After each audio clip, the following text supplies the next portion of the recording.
വ്യാഴാഴ്ച പുറത്തിറങ്ങുന്ന ആദിത്യ ദർ രൺവീർ സിംഗ് ചിത്രം ദുരന്തറിന്റെ രണ്ടാം ഭാഗമായ ദുരന്തർ ദ റിവഞ്ച് സെൻസർ പൂർത്തിയായി.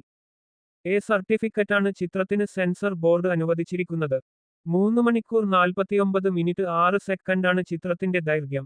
ചിത്രത്തിന്റെ അഡ്വാൻസ് ബുക്കിംഗ് ശനിയാഴ്ച ആരംഭിച്ചിരുന്നു. ആഗോള റിലീസിന്റെ തലേദിവസം ബുധനാഴ്ച പെയ്ഡ് പ്രിവ്യൂ ഷോകൾ നടക്കും. അഡ്വാൻസ് ബുക്കിംഗിൽ നിന്ന് മാത്രം ചിത്രം 130 കോടി കളക്ഷൻ നേടിക്കഴിഞ്ഞു.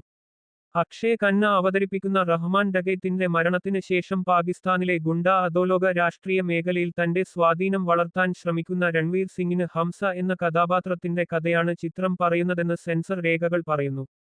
ആദ്യഭാഗത്തിനും സർട്ടിഫിക്കറ്റായിരുന്നു സെൻസർ ബോർഡ് അനുവദിച്ചത്. 1300 കോടിയാണ് ആഗോളതലത്തിൽ ചിത്രം തിയേറ്റർ കളക്ഷൻ നേടിയത്. ഹംസ അലി മസാരി എന്ന കഥാപാത്രമായാണ് ആദ്യഭാഗത്തിൽ രൺവീർ സിംഗിനെ കണ്ടതെങ്കിൽ അയാളുടെ ഭൂതകാലവും ജസിർ സിംഗ് രംഗി എന്ന യഥാർത്ഥ വ്യക്തിത്വവും രണ്ടാം ഭാഗത്തിൽ വെളിപ്പെടുമെന്നാണ് ട്രെയിലർ നൽകുന്ന സൂചന. രൺവീർ സിംഗിന് പുറമെ സഞ്ജയ് ദത്ത്, അർജുൻ രാംപാൽ, സാറ അർജുൻ എന്നിവരും പ്രധാന വേഷത്തിലെത്തുന്നുണ്ട്. ജിയോ സ്റ്റുഡിയോസ്, B62 സ്റ്റുഡിയോസ് എന്നീ ബാനറുകളിൽ ആദിത്യ ദറും ജ്യോതി ദേശ്പാണ്ഡെയും ലോകേഷും ദറുമാണ് ചിത്രം നിർമ്മിക്കുന്നത്. ആദിത്യ ദർ തന്നെയാണ് ചിത്രത്തിന് തിരക്കഥയൊരുക്കിയത്. ഹിന്ദി, തമിഴ്, തെലുങ്ക്, മലയാളം, കന്നഡ ഭാഷകളിലായി ചിത്രം തിയേറ്ററിലെത്തും.